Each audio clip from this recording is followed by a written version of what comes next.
Hi everyone, my name's Pieta Valentine. I've written 2 books, The Resident's Voice from a Dementia Unit and The Resident's Rise from a Dementia Unit. The video today is on how dementia residents can be present, and indeed they can. So let's go through this. Okay, so firstly, to be able to be present, of course, the dementia resident has to be settled. So all of that work that you've done, with reducing the anxiety and depression and anger and bringing it right down to a, moderate level or low level, hopefully, through your good communication skills and letting the, taking, Granny out for a walk and maybe a little activity or whatever it is to, help the person be settled. And they are willing and wanting to come to the workshop to discuss and engage. So assuming that's the case, there's a group there, you're sitting there with Granny and ready to start on this workshop to help concentration and presence. So, okay, so assuming of course that the person with dementia is not going through a dementia spin or a dementia blank, of course then they'll need to lie down, relax and rest and, move through that, which is a very unpleasant experience. And it's important that they're not in the workshop at that time because it takes a lot of their energy to resolve themselves from that. Okay, so they're sitting there ready for the workshop. And okay, so when you do the workshop, you're not to get presence, to encourage focus and concentration, you need to be able to divert the thinking away from recent present thinking. So you don't ask questions about what did you have for breakfast, what did you do this morning, what time is lunch. Well, they'll know what time lunch is going to be, but did your daughter come this morning, what's her name, what's the name of all your children, all the present memory stuff, recent present memory stuff we know is mostly not possible for them to access because of dementia, even though they can access some of the past memory from their school days and early childhood. But they can think. So you have to come up with topics not connected with present memory that they can think through, like David Attenborough and The Crown and technology and world news and all that sort of thing. Okay, so I found that if you can take one topic and go into depth and detail, that was a really good way of being able to divert the dementia resident away from their dementia stress and dementia thinking and to be able to concentrate and focus in the present moment on the topic that was of interest to them, being the main point. Because, to be distracted and diverted away from that dementia stress, the intellect has to be focused, interested and concentrating on the topic at hand. So you have to come up with the topics that the person likes and appreciates and that you can talk about in a positive, practical way. So the topics that I used to find they used to love, the dementia residents, were all around being strong, being positive, improving confidence. They were 3 big important topics for them, all of which they practiced, used, utilized and flourished with. So take positivity. So I'd put the word how to be positive or being positive or why is it important to be positive, big letters on the whiteboard, and then from there encouraged everyone to speak.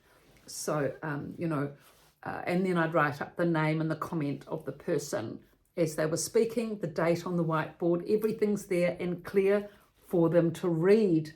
The whiteboard being fantastic for that because present memory's gone. They won't remember the comment that someone's just said, but they will be able to read it and keep up with it. That's why the whiteboard is so important. So you can use a little whiteboard at home as well out there, It's very good, these whiteboards. Okay, so being positive.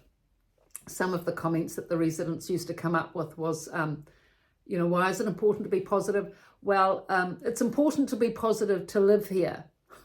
You have to be positive to live here. And you should be positive when you get old because you shouldn't be grumpy when you get old. My grandmother used to always say that to me. Don't get grumpy when you get old. You've got to be positive when you get old. There was one lady that used to say that all the time, which was really good actually, because it was a positive mantra, a supportive, positive mantra on positivity. My granny used to say, you mustn't get grumpy when you get old. You have to remain positive when you get old. That granny must have really, that really reached that resident. That was a good, little slogan that Granny taught her, and that helped the whole group because she kept repeating it.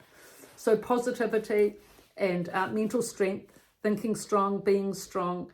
And there was one woman there who was very astute, and she used to say it was important to be positive and not to give negativity power. That was so insightful, wasn't it? You must not give it power. So in different ways, the various residents would come up with their ways of improving, and enabling them to be positive. So in this way, they weren't just diverting their thinking away from the dementia stress and the dementia thinking. They were also thinking positively. And at the same time, they were thinking deeply and going into the depth of that thinking on that one topic of positivity. And when the residents comes out, when they come out with something like, you must not give it power, that's insightful thinking. That shows depth of thinking. And so then when someone says a comment like that, that they are present, that they are engaged, that they are having realization. And that will also spark the group to think and realize, oh, that's interesting. Yes, that, they may not comment, but you can see that it's having an impact. When someone from the group is thinking and communicating and realizing, that will have a profound impact on the group.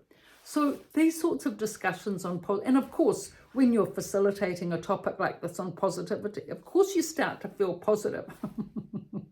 Positivity makes you positive, and then happiness comes and enjoyment and connection with the group. And they were fantastic workshops. They could have been anywhere on the planet. You forget where you are, and time and space just sort of takes on a nice sort of flow.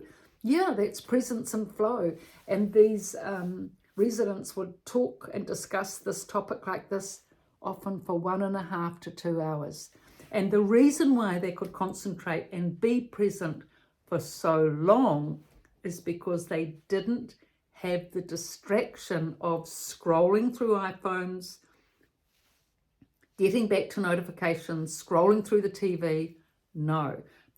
As long as they've got over the distraction or released themselves or detached themselves from the distraction of dementia stress and diverted their thinking away to focus and concentration so they could be interested and present with the topic at hand, then once they were there, they could be there for hours, 1.5, 2 hours, no problem. It was amazing. And you could see the presence and the focus and the intense clarity in their eyes and their expressions. They were so animated, and so focused and clear. So even if there was screaming and carrying on in the unit, they were just detached. They were detached from it. They were present, they were focused, and they had the willpower and they had the intensity to stay there. They had the will and the wish to stay there in that positive, present, peaceful state. They had the motivation. No way did they want to go back to that dementia stress, which they all knew too well about. They wanted to stay in that nice, peaceful, present state so that they could have that inner quality of life, that inner experience. And often with those workshops, that experience of presence and peace would sustain them often for the whole day, if not 2 or 3 days.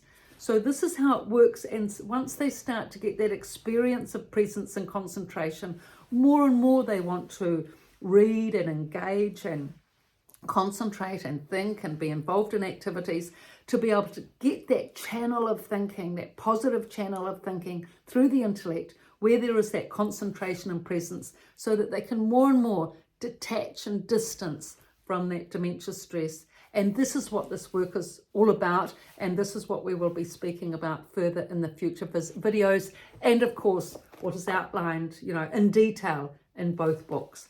So thank you for your likes, your engagement, your interest, your presence, your focus. I can see your interest picking up in these videos. So thank you for your engagement. and your subscriptions and hearts and likes and comments. I really appreciate.